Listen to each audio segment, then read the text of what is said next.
سورہ توبہ کی آیت نمبر 100 میں آپ کی خدمت میں ذکر کر رہا ہوں۔ اس میں اللہ تبارک و تعالیٰ نے صحابہ کرام علیہم الرضوان کی شان بیان فرمائی ہے۔ صحابہ کے 3 گروہ بنائے ہیں۔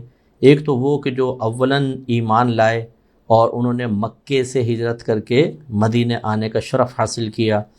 انہی میں اولون سابقون میں وہ تھے کہ جو مدینے سے ہجرت سے ہی قبل سرکار کے پاس گئے اور ایمان لے کر آئے اور بعد میں سرکار کو آفر کی۔ اور تیسرا گروہ وہ تھا کہ جو فتح مکہ کے بعد خاص طور پر ایمان لے کر آئے۔ بہرحال جس نے حالت زندگی میں ظاہری آنکھوں سے نبی کریم صلی اللہ علیہ وسلم کی زیارت کی ہو ایمان کی حالت میں، یعنی ظاہری زندگی چشمان ظاہری سے زیارت کی اور ایمان کی حالت میں کی، اور پھر اس شخص کا ایمان کی حالت میں ہی انتقال ہوا، وہ صحابی ہوتے ہیں۔ اور چونکہ کچھ صحابہ نابینا بھی تھے، اس لیے محدثین یا مفسرین یہ قید لگاتے ہیں کہ صرف دیکھنا ہی نہیں بلکہ اگر صحبت بھی سرکار کی اختیار کی انہی شرائط کے ساتھ کہ حالت ایمان میں باقاعدہ نبی کریم صلی اللہ علیہ وسلم کی صحبت اختیار کی ہو اور پھر ان شخص کا ایمان پر ہی انتقال ہو گیا ہو، وہ صحابی ہیں۔ اور صحابہ کا بہت بڑا مقام ہے، میں اس آیت کی وضاحت میں آپ کو مزید عرض کروں گا۔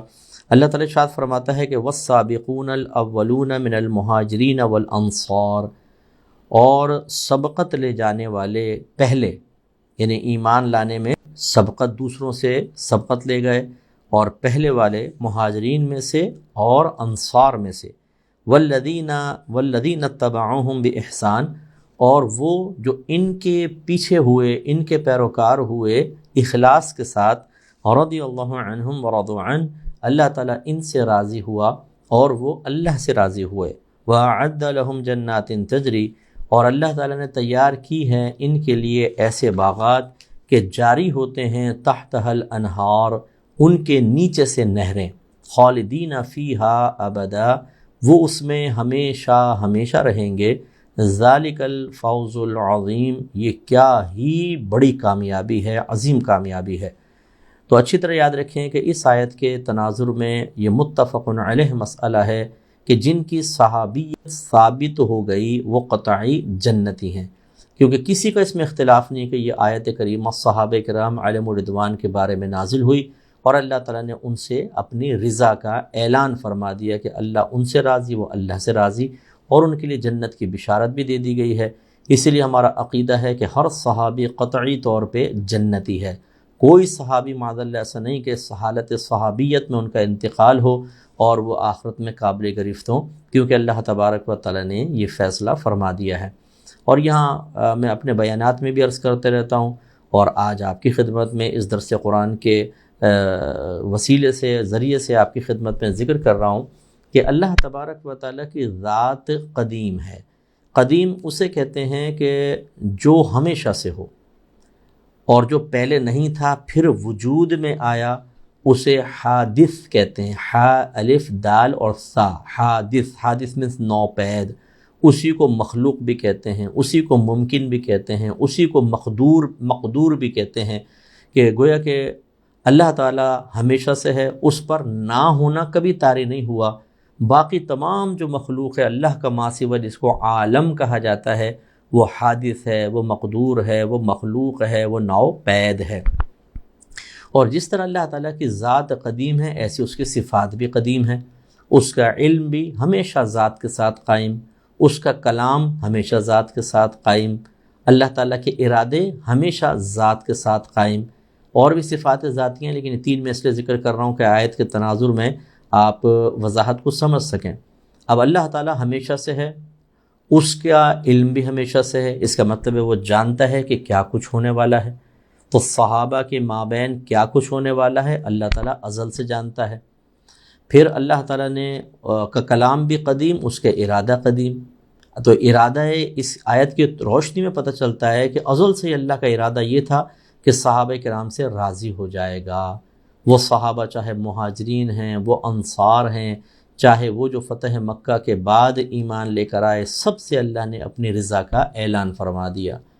حالانکہ اس وقت صحابہ کرام پیدا بھی نہیں ہوئے ہیں، بلکہ عالم ارواح میں بھی نہیں آئے، کیونکہ ارواح روحیں جو ہیں یہ بھی مخلوق ہیں۔ اللہ تعالیٰ تو ازل سے ہے، جب کچھ بھی نہیں تھا اللہ تعالیٰ تھا۔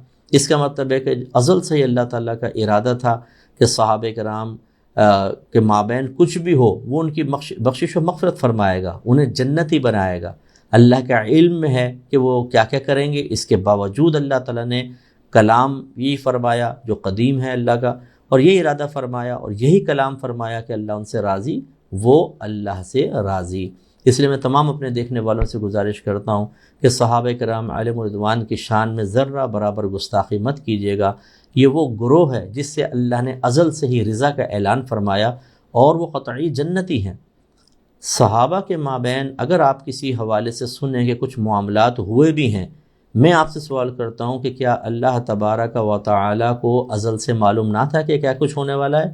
آپ کہیں گے مفتی صاحب بالکل اللہ کو معلوم تھا، پھر یہ اللہ تعالیٰ نے کیوں فرمایا رضی اللہ عنہم ورضوا عنہ؟ اس کا مطلب یہ ہے کہ جو کچھ بھی معاملہ ہوا اللہ نے اسے درگزر فرمایا، اور اللہ تبارک و تعالیٰ اس کے باوجود ان سب سے راضی۔ جب اللہ ان سے راضی ہے، آپ اور میں کون ہوتے ہیں کہ تانہ زنی کریں، ہم کسی ایک سے عقیدت مضبوط کریں اور دوسرے سے عقیدت ہٹا لیں، یا ہم ایسے بیانات کریں جن میں صحابہ کرام کے خلاف بیان ہو، صحابہ کرام کی معاذ اللہ ہتک ہو، اس میں توہین کے پہلو نکلتے ہوں۔ یہ بالکل غیر مناسب چیز ہے۔